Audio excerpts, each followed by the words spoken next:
demain, midi. L'usage du masque en population générale n'est pas utile. Pas nécessaire quand on n'est pas malade.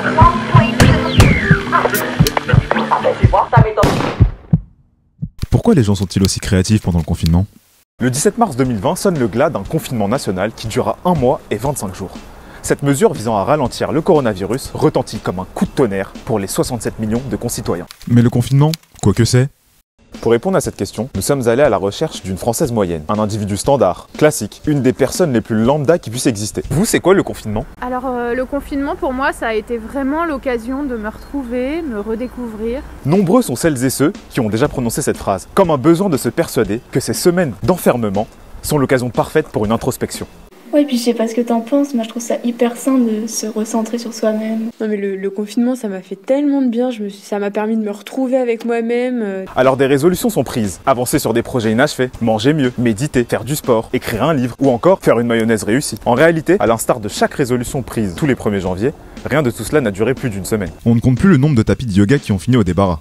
La motivation a fait place à la flemme, la nourriture saine dite healthy a fait place à des commandes tacos 3 viandes supplément boursin sauce algérienne, et le rythme de travail imposé s'est vu remplacé par la procrastination. C'est simple, de mon côté, je ne sors plus, et mes baskets me croient décédé.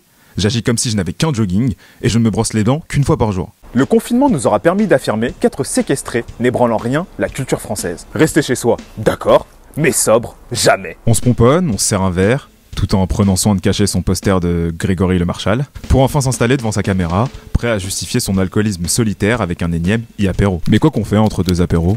Eh ben on poste, on follow, on publie, on partage, on like, on tweet, WhatsApp, dislike, comment, follow back, vibe,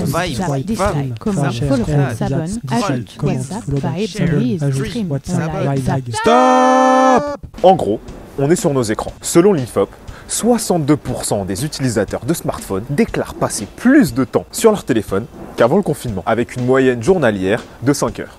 Alors c'est super, hein, je t'écoute depuis tout à l'heure, etc. Mais pourquoi?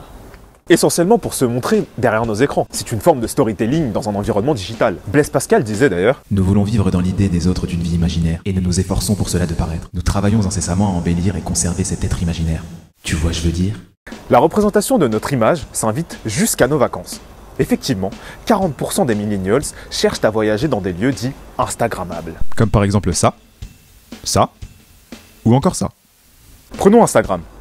Sur ce réseau social, les idées fusent, et la créativité prolifique des utilisateurs a fait un bond de 70% grâce au live et au challenge. Comme le fameux Pilot Challenge, qui compte aujourd'hui plus de 300 000 publications d'utilisateurs arborant un oreiller en guise de tenue de confinement. Assiégé par des tantes envoyeuses d'emails achats, Facebook reste le réseau social le plus utilisé au monde.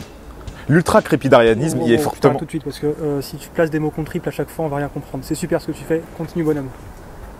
L'ultra-crépidarianisme, c'est cette pratique qui consiste à donner son avis sur des sujets pour lesquels on ne possède aucune connaissance ou compétence avérée. Ce sont des opérations organisées par des groupes financiers internationaux, principalement les Américains, depuis très longtemps. Les vaccins qu'ils préparent en font partie. Mettre une puce sous-cutanée pour tous, c'est non.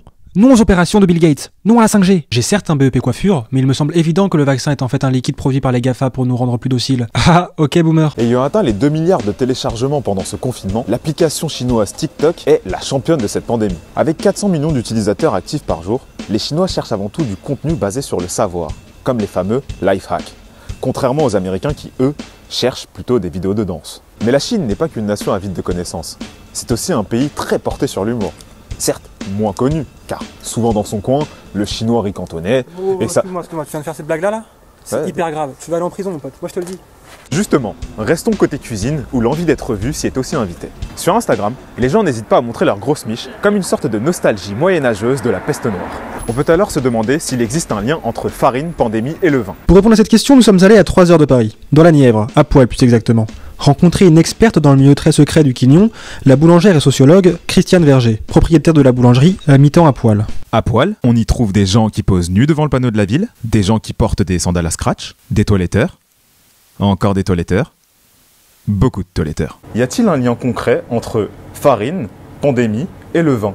Non, pas du tout. J'ai l'impression que tu diverges, mais globalement, qu'est-ce que ça fait le narcissisme digital? Attends, y a moyen de mettre ton masque parce que je sens que t'as mangé des oignons. La cyberdépendance, la sédentarité, le cyberharcèlement, la dépression, le mauvais goût sont tout autant de troubles que cause le narcissisme digital. Les outils de Quantify Self permettant à tout un chacun d'analyser ses performances d'audience et d'appréciation de son contenu, décuple la compétition des vues et renforce le sentiment de narcissisme. Prenons ces deux exemples. Petite bronzette à la plage, #sun, #I love my life. Traduction. Je suis au soleil et pas vous, #sum, #aimez-moi. Petite après-midi sur un bateau avec les copains, #summer, #holiday, #best life. Traduction. J'ai envie d'affectif. J'ai besoin d'amour dû au fait que ma mère a voulu m'avorter. J'ai lu la déception sur son visage quand je lui ai annoncé que j'avais déjà 15 ans et le brevet des collèges en poche. J'ai failli ne pas venir au monde, à 187 mois près. Mais tout ça n'est rien face à mon père qui ne m'a pas reconnu à la naissance. S'il te plaît papa, aime-moi. Je te demande pas plus qu'un peu d'amour. C'est trop te demander, c'est ça? Tu sais quoi? T'es un mur, tu fais chier. Hein. On peut jamais parler avec toi. Non, Jarod, lâche-moi, j'ai des choses à lui dire. Bien, mais outre la comparaison des likes, c'est une comparaison physique, sociale, pécuniaire. On idolâtre certaines personnes et on en déteste d'autres. Comment elle fait pour être si productive? Moi j'alterne entre Netflix et la Play. Ça me démotive alors que j'ai rien commencé encore. Putain mais lui il passe sa vie en vacances en fait. Il doit être blindé. Super, comment être blasé de bon matin quoi. Si la tartine tombe toujours côté confiture et qu'un chat retombe toujours sur ses pattes, si j'accroche une tartine pleine de confiture sur le dos d'un chat, je pourrais peut-être créer une synergie continue et produire de l'électricité.